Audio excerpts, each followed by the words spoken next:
સ્વામિનારાયણ હરે સ્વામિનારાયણ હરે. તારીખ 6 જુલાઈ 2025 રવિવાર છે. આજે દેવપોઢી એકાદશી છે, દેવશયની એકાદશી છે.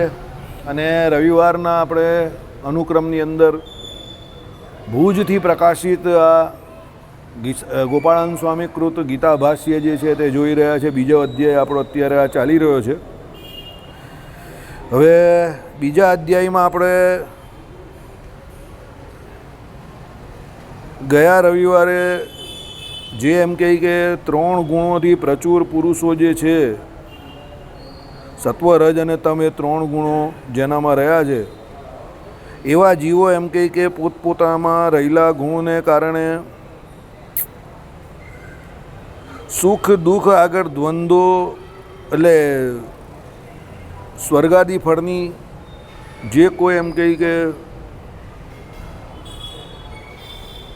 આશા રાખીને એ પ્રમાણે વર્તનારા છે. એટલે અર્જુનજીને ભગવાને કહ્યું તે 3 ગુણથી તારે રહિત થવાનું છે, શુદ્ધ સત્વને વધાર. પરંતુ મલિન સદગુણને નહીં, ઠંડી ગરમી સુખ દુઃખ વગેરે દ્વંદ્વો વિનાનો થા અને તેને સહન કર. હંમેશા શુદ્ધ સત્વગણથી વૃદ્ધિ પામતો.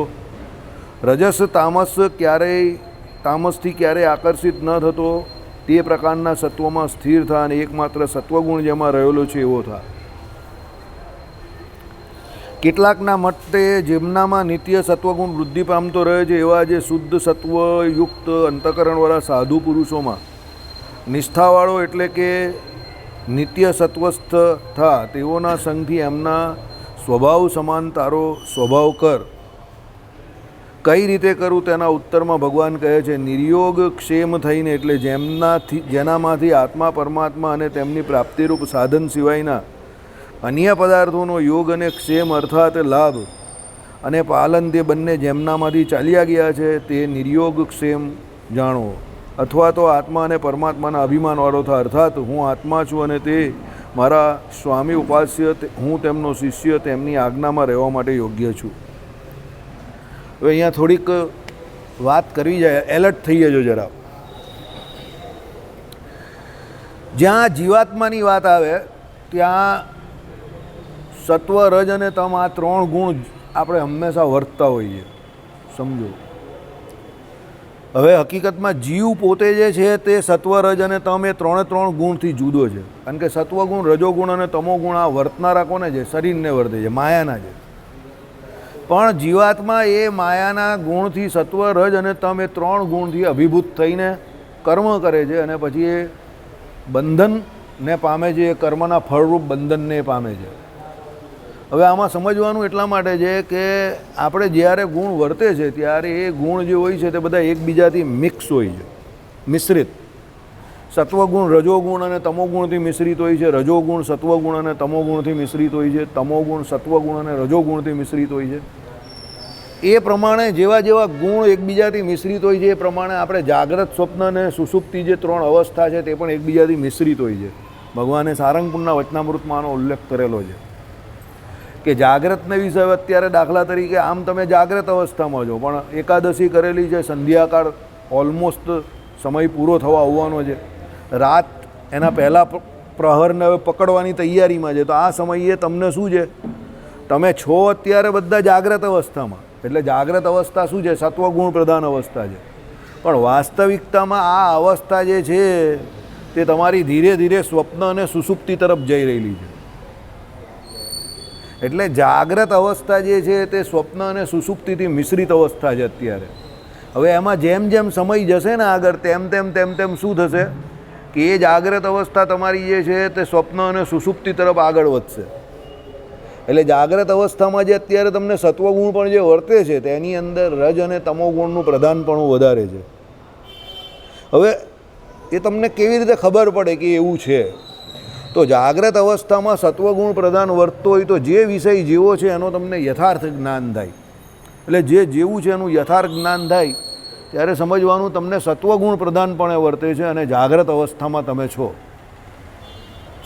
પણ પછી જેમ જેમ તમને સત્વગુણમાંથી રજોગુણ અને પછી તમોગુણ વધારે પ્રધાનપણે વર્તતો થાય ને, તેમ વિષયોનું જે જ્ઞાન તમને જેવું યથાર્થ થવું જોઈએ એવું થતું બંધ થઈ જાય.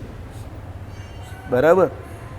એટલે તમે જોજો કે પછી તમે ધીરે ધીરે અયથાર્થ પરિસ્થિતિમાં જાઓ. રાત્રે તમને બહુ તમોગુણ વર્તતો હોય ને, આમ પેલા ઝોલા મારતા મારતા જાગતા હો, તે પરિસ્થિતિમાં પછી તમને એમ થાય કે હવે કંઈ કરવું નથી, હવે એમ થાય કે બસ બેસી રહેવું કે પડી રહેવું.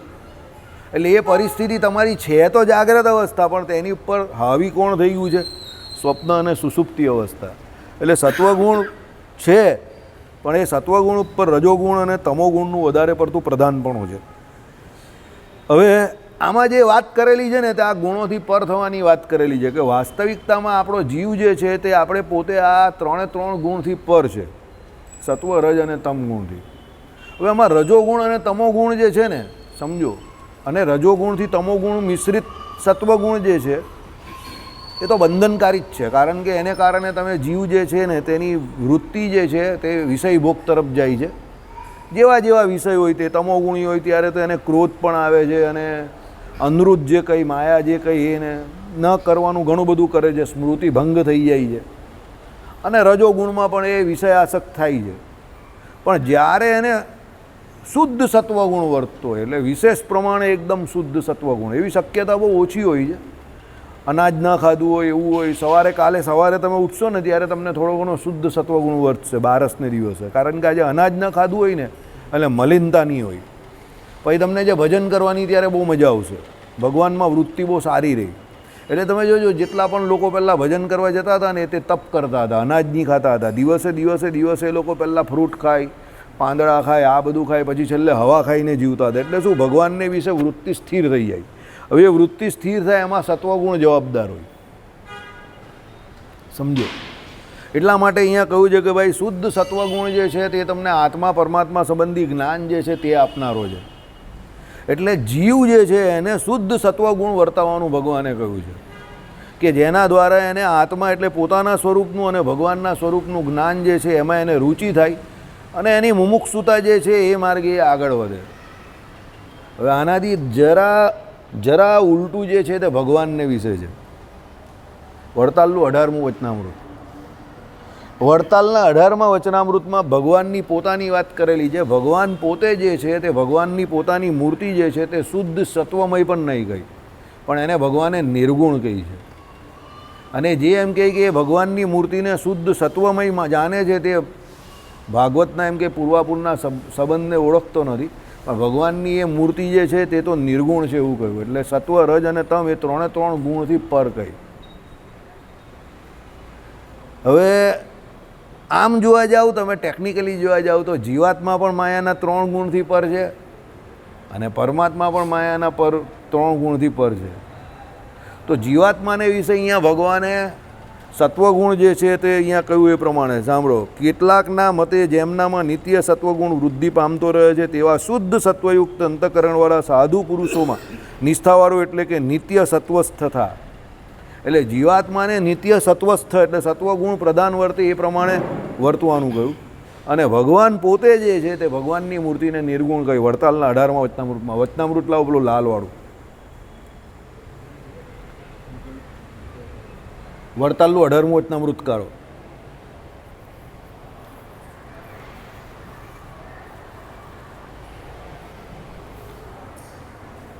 બધું સાથે ને પાસે હોય તો આ ફાયદો. કેવી રીતે આની જોડે એ યાદ આવે તો તમે એને બંનેને સરખાવી શકો, કમ્પેરિઝન કરી શકો. સભાનો આ જ ફાયદો છે. ઘરે તમને આ બધું નહીં સૂજે, સભામાં આ બધું સૂજે. ભગવાન ના, પછી વડતાલ તો અમદાવાદ ને વડતાલ આવે, મધ્ય પછી આવે, સમય લાગશે ને હજુ. છોરા બડા નહીં, એટલે નવો અભ્યાસ હોય ને એટલે એવું થાય.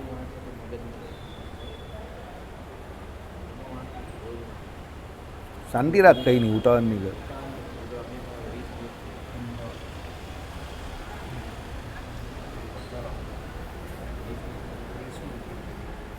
વડતાલનું 20મું છે ને? બસ, વડતાલ અમદાવાદ પહેલાં આવે, એટલે અમદાવાદ પહેલાં વડતાલ આવે, બરાબર.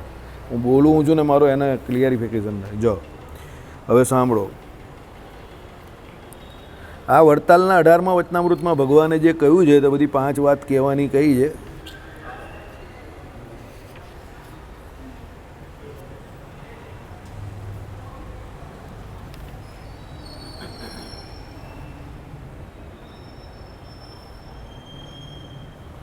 વરતાલનું 18મું છે કે 12મું પાછું મારે યાદ કરવું પડશે. એ એમાં જ છે, પાછળ છે. શાંતિ હા આવ્યું છે ને, વરતાલના 18માં જ પાછળ છે. ચાલો. તે વ્યાસજી એમ સિદ્ધાંત કર્યો છે, સર્વ અવતારના ધરતલ જે પરમેશ્વર તે જ સ્વયં શ્રી કૃષ્ણ ભગવાન છે અને બીજા અવતાર તે એના છે. અને જો એ શ્રી કૃષ્ણ ભગવાનને નિર્ગુણ નહીં કહે અને શુદ્ધ સત્વાત્મક કહેશે તો તેને ભાગવતના પૂર્વાપર સંબંધની ખબર જ નથી. મેં કહું ને, વચનામૃત બહુ જોરદાર ગ્રંથ છે, સમજો. વચનામૃત એવો ગ્રંથ છે ને કે જેનો તમે પૂરેપૂરો અભ્યાસ કરો ને તો તમે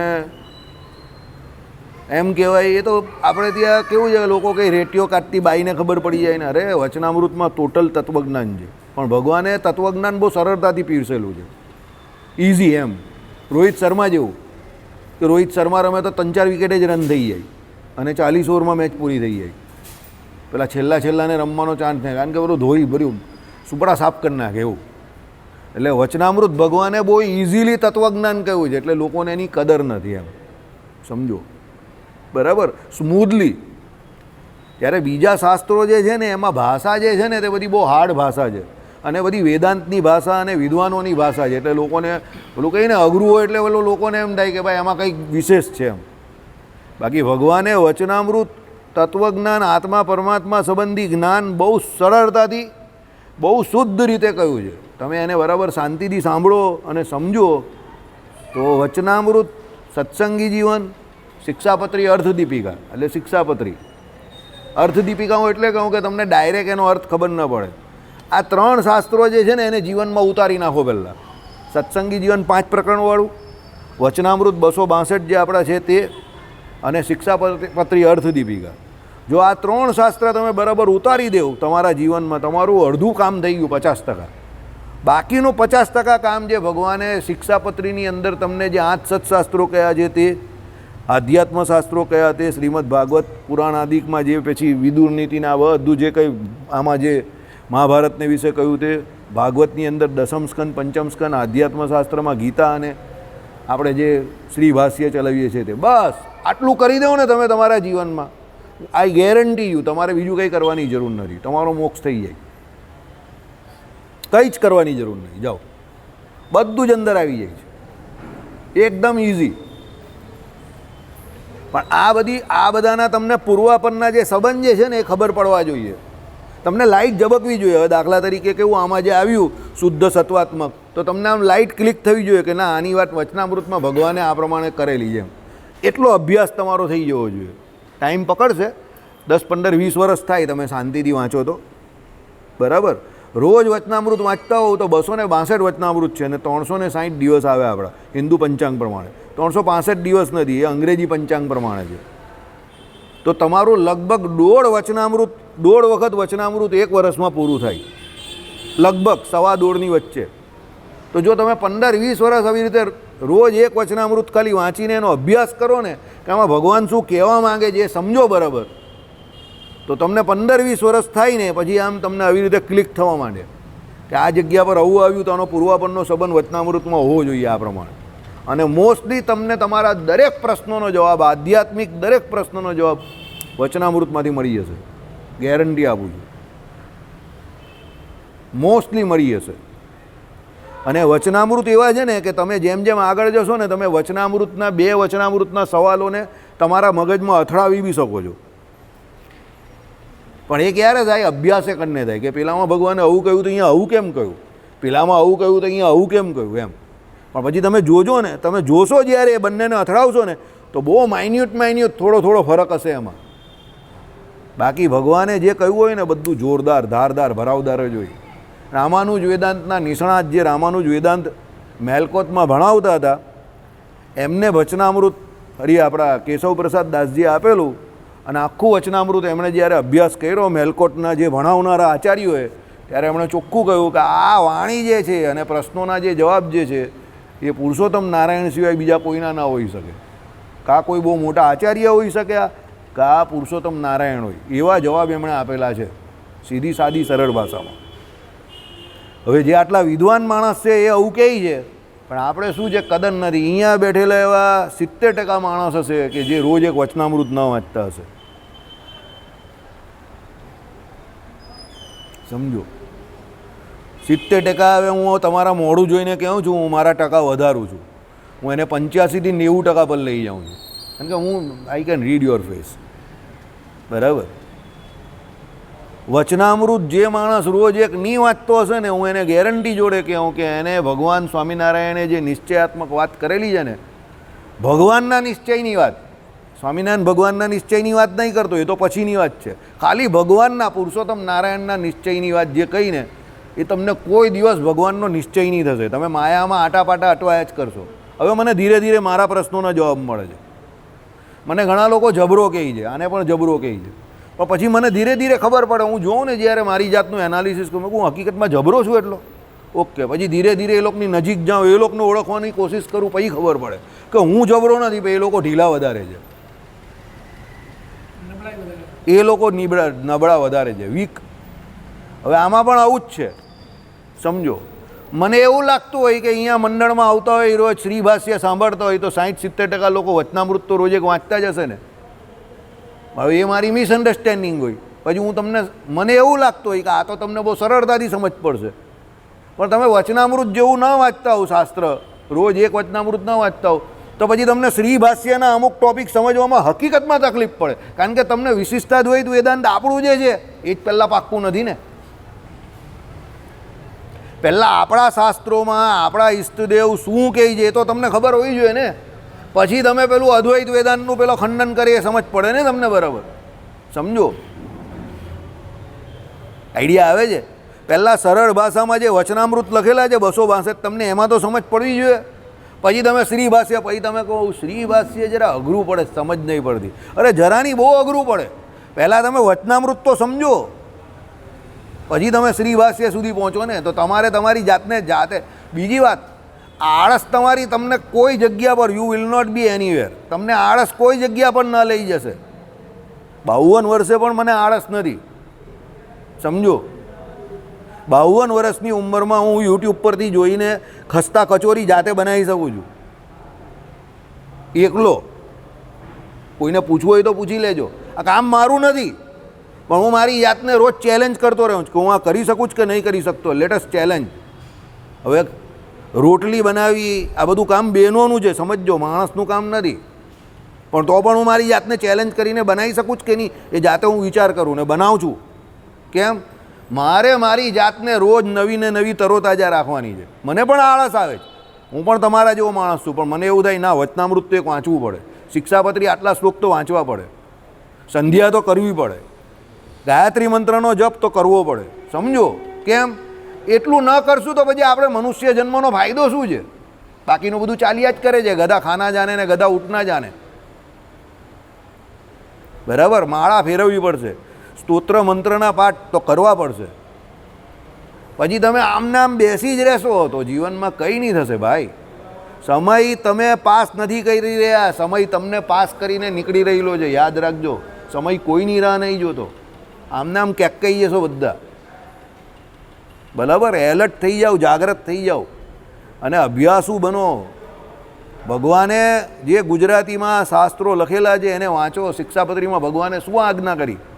સંસ્કૃત અથવા પ્રાકૃત ગ્રંથોનો અભ્યાસ કરો, અને જે ન ભણેલા હોય તે શું, પ્રાકૃત ભાષાના જે ગ્રંથો છે એનો અભ્યાસ કરો રોજ. વચનામૃત તમારું રોજ સવારે તમારી પૂજા પૂરી થાય ને, એ પછી એક વચનામૃત તમારું વંચાઈ જ જવું જોઈએ. એવો નિયમ બનાવો કે રોજ સવારે તમારી પહેલી જે પૂજા જે થાય એમાં 1.25 કલાકથી 1.5 કલાક તમે બેઠેલા ને બેઠેલા એક આસન પર બેસી શકો.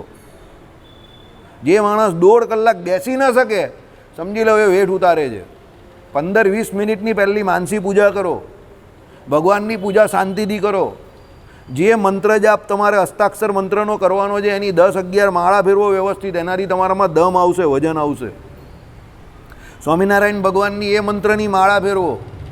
જગ્યા હોય તો પ્રદક્ષિણા કરો, એનાથી વધારે જગ્યા હોય તો દંડવત કરો. શિક્ષાપત્રીના 10 શ્લોક વાંચો, અને બની શકે તો શિક્ષાપત્રી અર્થદીપિકામાંથી પણ અડધો શ્લોક સમજીને વાંચો, એ પૂજા પછી જ. અને રોજ એક વચનામૃત વાંચો, ત્યાર પછી જ ઊભા થાવ અને વ્યવહારિક કાર્ય કરવા નીકળો. આટલો નિયમ બનાવી દો. કે એ પહેલાં મારે કંઈ પાણી પણ ન પીવાનું ને અનાજ પણ ન ખાવાનું ને નાસ્તો પણ ન કરવાનો. રોજ સવારે આ નિયમ બનાવો અને આ કામ તમારું જો વહેલા ઉઠતો હોવ તો 7, 7:30, 8 વાગ્યા પહેલાં પૂરું થઈ જવું જોઈએ. હા, સવારે ઉઠે કોઈ 4, 4:30, 5 દૈહિક ક્રિયા કરે એટલે લાગે કલાક તો એમાં માનું છું, તો પણ 7:30, 8 વાગ્યા સુધીમાં બધું ફિનિશ થઈ જવું જોઈએ. અને સવારની પૂજા અને સવારના આ જે નિત્યક્રમ જે છે ને આને એકદમ શાંતિથી કરવાનો છે, કારણ કે આ સમય એવો છે કે જ્યારે તમને બીજું કોઈ વ્યવહારિક કામ હોતું નથી. પણ પહેલી ભૂલ માણસ કાં કરે ખબર? ઉઠે જ નહીં ને, ઊંઘ્યા જ કરે. વહેલા ઉઠે નહીં ને જે માણસ, એના કામ થાય જ નહીં ટાઈમ પર, એને મોડું જ થાય. સમજો, પહેલાં વહેલા ઉઠી જાઓ બ્રહ્મ મુહૂર્તની અંદર, બરાબર? ક્યાંય નહીં કરવાનું પથારાની અંદર. ચોમાસામાં અને શિયાળામાં તો પેલો આળોટિયા જ કરે, અંદર બેઠો બેઠો આળોટિયા જ કરે, બરાબર? હા, કંઈ રાત્રે દવા પીધી હોય કે માંદા હોય કે એવી કંઈ હાલત હોય તો ઠીક છે, ચાલો ભાઈ, કે બહારથી કશેથી આવ્યા હોય તો સાધુઓ પણ સૂઈ જાય બપોરે કેવી, પણ ખાલી પથારા ગરમ નહીં કર્યા કરવાના. વહેલા ઉઠી જવાનું બ્રહ્મ મુહૂર્તમાં અને આ બધા નિત્યક્રમ ચાલુ કરો. પછી તમારી બુદ્ધિ જે છે ને એનો વિકાસ ત્યાંથી થશે. સમજો, જો એક વસ્તુ યાદ રાખજો, આપણે નાના હતા ત્યારે આપણે ભણવાનું કે સ્કૂલે જવાનું ન ગમતું હતું, પણ જે નથી ભણ્યા એની અત્યારે શું હાલત છે તે તમે જોઈ લો. બધા કંઈ સુરતમાં વેપારી નહીં બની ગયા. એવી દલીલ મને ઘણા કહી છે કે જે ન ભણે તો ધંધો કરે અને ભણે નોકરી કરે. અરે હું એને કહું કે ભાઈ બધા વેપારી નહીં થયા, બધા ધંધે લાગી બી ગયા છે. ધંધો જેનો ચાલે એનો ચાલે છે, બાકી ધંધે લાગી ગયા જ પછી. સમજો, એટલે ન ભણો એ સમય પર ભણવાનું નહીં ગમતું હોય, પણ જે ભણી ગયા એને પૂછજો અને જે નથી ભણ્યા એને પણ પૂછજો.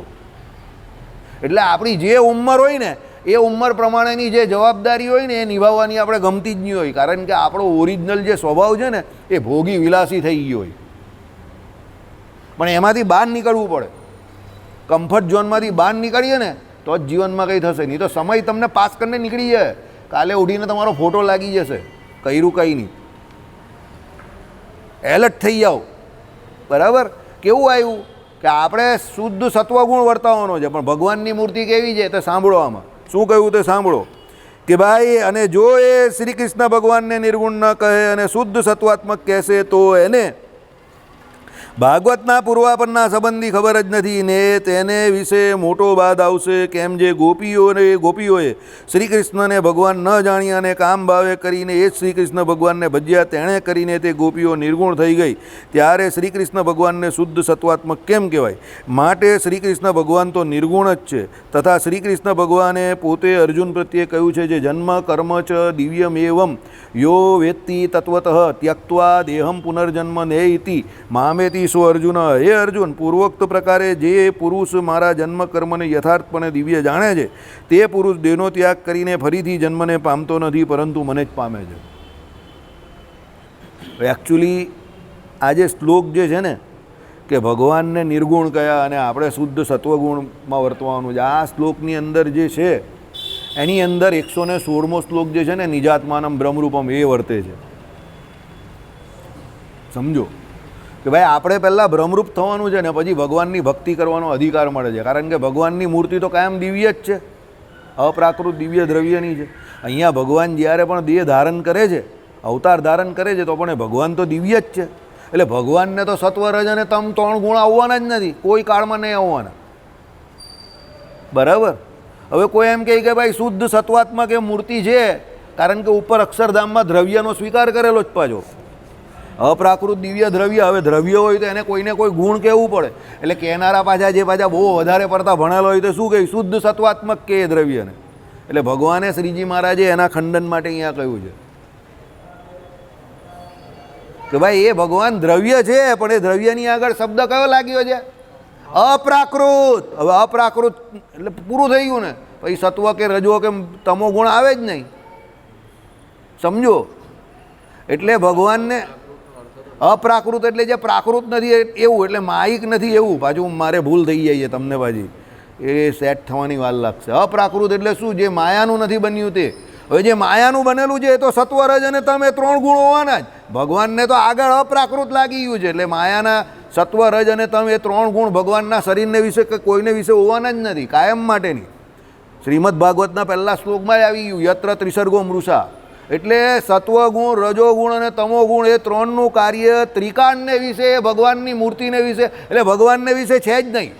મૂર્તિને વિશે એવું કેમ કહ્યું કે જે યોગવાળા છે, સમજો, જે મૂર્તિને માને છે, પણ પાછા એ મૂર્તિને આપણા જેવી નહીં, દિવ્ય નહીં માનતા, બીજા આકાર બી એક સરખા માની લે છે ભગવાનના આકાર જોડે. અને સાંખ્યવાળા આકારને માનતા જ નથી, એટલે કારણ કે એને એવો ભય છે કે આકાર આવી જાય તો બધું માયાનું થઈ જાય. સમજો, આ બધી માથાકૂટ બહુ મોટી છે. હવે તમે આ બધો અભ્યાસ કરો તો તમને ખબર પડે.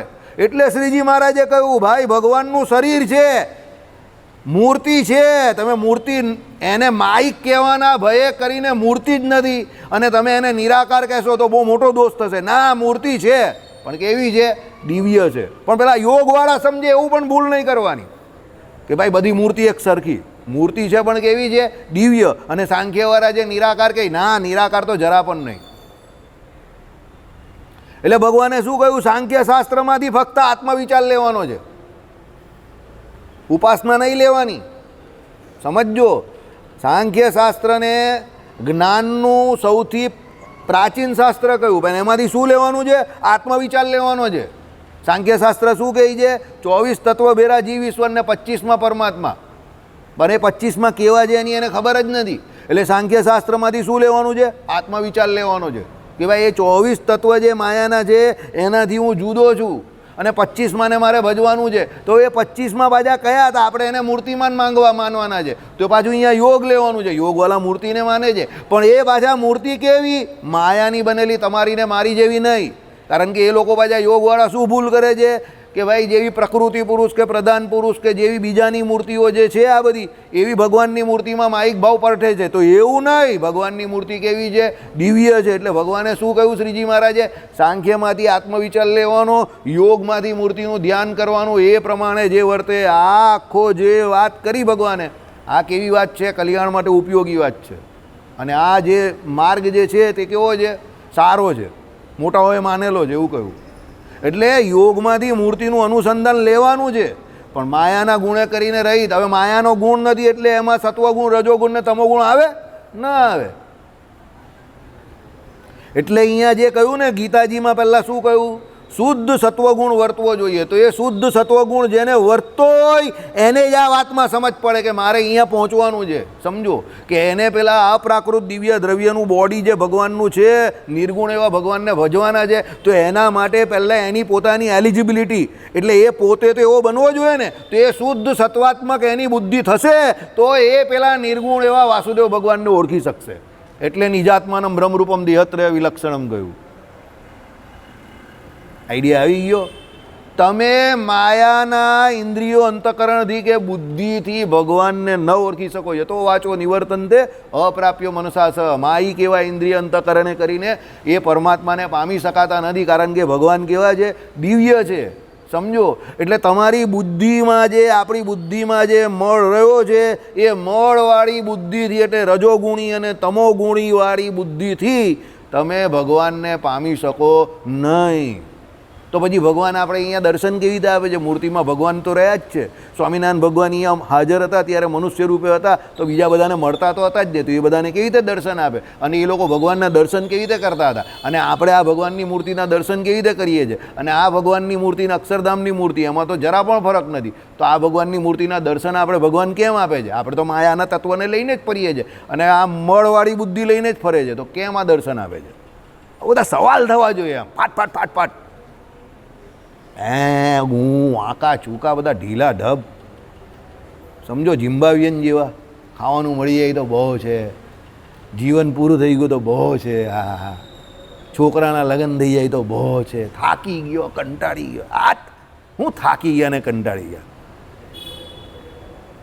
જીવન કંઈ થાકવા ને કંટાળવા માટે થોડું છે. બસ આટલું થઈ જાય, બહુ છે, ભગવાનની બહુ દયા છે. હું બધી આવી વાત કરો જ તમે લોકો માણસ થઈને. ભંડારા ભરપૂર રાખજો, બધી માયાની જ વાત હાલી, ઢીલા ઢબ બધા. મહારાજ કહે ને પૂછલેલ ધોળ જેવા, પેલા આમ કરીને લટકાઈને ઊભા રાખવાના, મૂળદાલ જેવા અધ કચરેલી અવસ્થામાં જીવતા. કચરાયેલા જીવતા હોય ને એવી રીતે જીવવાનું. જીવન નકામું છે આવું. એના કરતાં ફોટા લાગી ગયા હોય તે સારા, કે એટલીસ્ટ કહે તો ખરો પેલો કે ગયા ઝાડ ગયા ને જગ્યા થઈ. આમ ફાટ ફાટ ફાટ ફાટ સવાલ થવા જોઈએ. સમજો, હું તમને કહું આજે હું મારી 100% અવસ્થામાં નથી, મને પણ બહુ તમો ગુણ વર્તે છે. ઉપવાસ હા ને મારી વટ્ટી ગુલ થઈ જાય છે. સમજો, કોરોના પછી તો વધારે થઈ જાય છે, પણ તો પણ એવું જ ખરું કે ના આપણે ફાઇટ કરવાની છે. હજુ અભી જિંદા હૈ, જબ તક જિંદા હૈ તબ તક જિંદા હૈ, મર જાएंगे તો મર જાएंगे એવું એમ. તો એવો સવાલ થવો જોઈએ કે ભાઈ આ ભગવાનની મૂર્તિ પાછી એ છે તો ભગવાન એક બાજુ આવું કહી જાય યતો વાચો નિવર્તન અપ્રાપ્ય મનસાસ, આ મૂર્તિ પાછી અક્ષરધામની મૂર્તિ કરતાં અણુ સરખો પણ એમાં ફરક નહીં. તો આપણે આ દર્શન કેમ આપે છે? ભગવાન હાજર હતા ત્યારે કેમ દર્શન? તો આલા ભગવાન બે અલગ અલગ વાત કરે છે. ભગવાન છે કે હીરાના વેપારી છે, બતાવવાનો માલ જુદો અને અંદર ઘાલવાનો જુદો. બરાબર? એવા સવાલ ક્યારે થાય તમને? જ્યારે સત્વગુણ વર્તતો હોય ત્યારે થાય. એવું કંઈ થતું જ નહીં હોય, તમે વાંચતા જ નથી તો પછી કાંઈ થવાનું? બરાબર? તો એનો જવાબ ભગવાને આપેલો છે. ભગવાન જ્યારે તમે જીવ એનો સંગ કરે છે તો ભગવાન એને જે ઇન્દ્રિયો અંતકરણ જે એના માઇક છે ને એને દિવ્યપણાને પમાડે છે. એટલે ભગવાનનો નિશ્ચય તમને જે થાય છે કે ભગવાનના દર્શન તમને જે થાય છે એ ફક્ત ને ફક્ત ભગવાનની કૃપાથી થાય છે. ભગવાન એવો સંકલ્પ કરે છે કે આ જીવ મારા દર્શન કરે, તમે એને હું કંઈ કરતા નથી. એટલે ભગવાનના સંકલ્પે કરીને, ભગવાનની કૃપાએ કરીને આ ભગવાનના ઠાકોરજીના તમને દર્શન થાય છે. સમજો, હવે ભગવાને જે કરવાનું હતું તે ભગવાને કરી નાખ્યું. હવે કોણે કરવાનું છે? આપણો ટર્ન છે, આપણે કરવાનું છે. ભગવાને તો અહીંયા 49 વર્ષ રહીને કેટલું બધું કરી નાખ્યું. ભગવાન આપણી ઉંમરમાં તો, મારી ઉંમરમાં તો પહોંચી ગયેલા ધામમાં. સમજો, હવે તમે ને હું શું કરીએ તે તમે ને હું જાણીએ જ છીએ. બરાબર? એટલે કહેવાનું તાત્પર્ય એવું છે કે થોડુંક એલર્ટનેસ, થોડીક જાગૃતતા રાખવાની જરૂર છે. એમ સત્સંગ બહુ દિવ્ય છે. અને બીજી વાત, આપણા સંપ્રદાયના શાસ્ત્રો જે છે ને એને સાહિત્ય આપણું બહુ પ્રોસ્પેરસ છે. આ બધા જે સોશિયલ મીડિયા પર જે હિસાબે આપણા ભગવાનની ઠેકડી ઉડાડે છે કે આપણા શાસ્ત્રોની કે બીજા જેની ઠેકડી ઉડાડે છે જે લોકો, એ ઠેકડી એટલા માટે ઉડાડે છે કે આપણો જે સામાન્ય હરિભક્ત જે છે એ પૂરેપૂરો તૈયાર નથી એના આપણા પોતાના શાસ્ત્રોથી. બાકી આપણા શાસ્ત્રો જે છે તે બધા બહુ પૂરેપૂરા છે. અને જે વક્તા સ્થાન પર બિરાજમાન છે એની થોડીક જવાબદારી છે કે એણે શું બોલવું, કેવી રીતે બોલવું. અને એમાં બધી ગરબડો ઊભી થાય છે. જે રીતે સ્વામિનારાયણ ભગવાનને ભગવાન આપણા શાસ્ત્રોમાં કયા છે, જો એ રીતે આપણા શાસ્ત્રો પ્રમાણે આપણા બધા વક્તાઓ વાત કરવા માંડે તો કોઈના બાપની તાકાત નથી કે આપણી પણ આંગળી ઉઠાવે. સમજો, આપણે શું કરીએ છીએ ખબર? આપણામાંના જ ઘણા લોકો, જે લોકો આપણાથી ઓલરેડી વિમુખ છે એના શાસ્ત્રોના પ્રમાણો આપે છે ને એ લોકો જે પ્રમાણે કરે એ પ્રમાણે આપણા મંદિરોમાં અને પોતે બહાર વર્તે છે. અને પછી એ પ્રમાણે એનું બોલ, તમે જેની એક્ટિંગ કરો ને એવા થઈ જાઓ. તમે પેલા પિક્ચરના હીરોની એક્ટિંગ પેલા છોકરાઓ એના જેવું કરે છે તો વાળ એના જેવા રાખે, મોડું એના જેવું કરે, પછી પેલું કંઈ ફેશિયલ એવું તે એના જેવા થોડા દેખાતા થઈ જાય. પછી હવે જે લોકો આપણાથી, આપણા શાસ્ત્રોથી, આપણા ઓરિજિનલ પરંપરાથી ટોટલી વિમુખ છે, તમે એની સ્ટાઇલ શું કામ મારો યાર? પછી તમે બી હસવા પાત્ર જ થાવ ને. તમારી પોતાની એક ઓળખાણ છે આપણી પાસે. આપણા ઈષ્ટદેવ ઓરિજિનલ, શાસ્ત્રો ઓરિજિનલ, ધર્મકુંડના આચાર્ય બધું આપણી પાસે ઓરિજિનલ છે. તો પછી બીજાની નકલ શું કામ મારો છો કે જેનાથી તમને આટલી બદનામી મળે છે? સમજો, એ આપણી વિશિષ્ટતા છે. સત્સંગી જીવનના 5મા પ્રકરણમાં ભગવાને 3 સંકલ્પની વાત કરી જ ને. 3 સંકલ્પ મારા પૂરા થયા એટલે હવે હું આ લીલા સંકેલું છું, આવું ભગવાને કહ્યું છે. તે 3 સંકલ્પ કયા હતા? સમજો તો ખરા. પહેલાં 3 સંકલ્પ ભગવાને શું કરેલા આ લોકમાં આવેલા ત્યારે? બરાબર? પહેલો સંકલ્પ શાસ્ત્રોની રચના, મંદિરોની રચના, અને ત્રીજો આચાર્યોની. તો આ ભગવાને કહ્યું મેં 3 આ કામ કરી નાખી. હવે આ 3 સંકલ્પ તમે વિચારજો તો ભગવાને ભૂત, ભવિષ્ય અને વર્તમાન 3 કાળનું કામ કરી નાખ્યું છે. સમજો, એટલા માટે ભગવાને આ 3 સંકલ્પ કરેલા છે. હવે તમે આ 3 સંકલ્પ ભગવાનના વિચારો અને અત્યારની પરિસ્થિતિ વિચારો. બસ એટલે લોકો, આપણે લોકોને છે ને સોશિયલ મીડિયા પર વખાણે છે કે આપણે બેન્ડ બજાવે છે. આ 3 સંકલ્પ ભગવાનના વિચારો અને 200 વર્ષ પહેલાંની આઈડિયલ સિચ્યુએશન વિચારો અને અત્યારની સિચ્યુએશન વિચારો. સમજો, દેવ માથાકૂટ ચાલુ થઈ ગઈ. આચાર્ય મુદ્દો ઓલરેડી વિવાદાસ્પદ છે 20 વર્ષથી, મને કોઈ શરમ નથી કહેવામાં. બરાબર. અને શાસ્ત્રો, મૂળ શાસ્ત્રો જે મેં તમને કહ્યા એની બહારથી લોકો બધી વાત કરે છે, એટલે આપણી ઉપર લોકો આંગળી ચીંધે છે. આ 3 મુદ્દા ભગવાને જે કરેલા એ સ્ટ્રોંગ બની જાય ને પાછા. ટાઈમ જો 25 વર્ષ બગડતા થયા છે તો 15-20 વર્ષ એને સુધરતા થાય. પણ જો આ સુધરી જાય તો હું પાછો કહું સોનાનો સંપ્રદાય છે, કોઈની તાકાત નથી કે આંગળી ચીંધે. પણ ભગવાનના ઓરિજિનલ, બેક ટુ ઓરિજિન એ 3 સિદ્ધાંત પર ચાલ્યા જાઓ, દેવ, આચાર્ય અને શાસ્ત્ર. આ 3ને વિશે કોઈ કોમ્પ્રોમાઇઝ નહીં, કોઈ સમાધાન નહીં. પછી જુઓ તમે સોનાનો સંપ્રદાય થઈ જાય, કોઈની તાકાત નથી કે આંગળી ચીંધે. પણ એ હિંમતનું કામ છે અને એને 10, 15, 20 વર્ષ થાય, એમને એમ નહીં થાય કામ કોઈ પણ. અને લાંબા ગાળાનું કામ છે આ, ટૂંકા ગાળાનું. હવે પેલો કંઈ બોલે, તમે કંઈ બોલો, એનું કોઈ મતલબ નથી. એ તો પેલા ગલી મોહલ્લામાં પેલો 2 ગાળાને બોલે, 2 ગાળાને, એમાં કંઈ મજા નહીં આવે. એ તમે સોશિયલ મીડિયા પર એ તમને કંઈ બોલ્યો, તમે એને એનું કંઈ, એ બધું હવામાં ઉડી જાય, એમાં કંઈ નહીં થાય. નિર્ધાર આ પ્રમાણે થાય, લાંબી પેચ લેવાના અને લાંબા ગાળાનો સમય લઈને કામ કરવાનું કે ભાઈ આ અમારા શાસ્ત્રો છે, આ અમારા ઈષ્ટદેવ છે, આ એના પ્રમાણો છે. આ બધી વાતને ધીરે ધીરે સ્ટેપ બાય સ્ટેપ આપણે એ પ્રમાણે વર્તતા જોઈને તો પછી સામેવાળાની એવી ઈચ્છા થાય.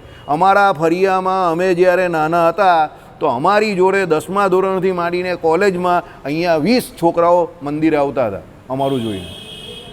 પછી અમે મકાન બદલું, આ તે બધું થયું, અત્યારે 20માંથી માન 2-5 જણા આવે છે. કેમ? તમારું જોઈને લોકો આવવા જોઈએ, સમજો. એટલે તમારે એ પ્રમાણે વર્તવું પડે. તો પહેલાં આપણા સંપ્રદાયમાં આ પ્રચાર પ્રસાર જે છે એ બરાબર થવો જોઈએ, શાસ્ત્રોનો જે પ્રમાણે કહ્યું એ પ્રમાણે.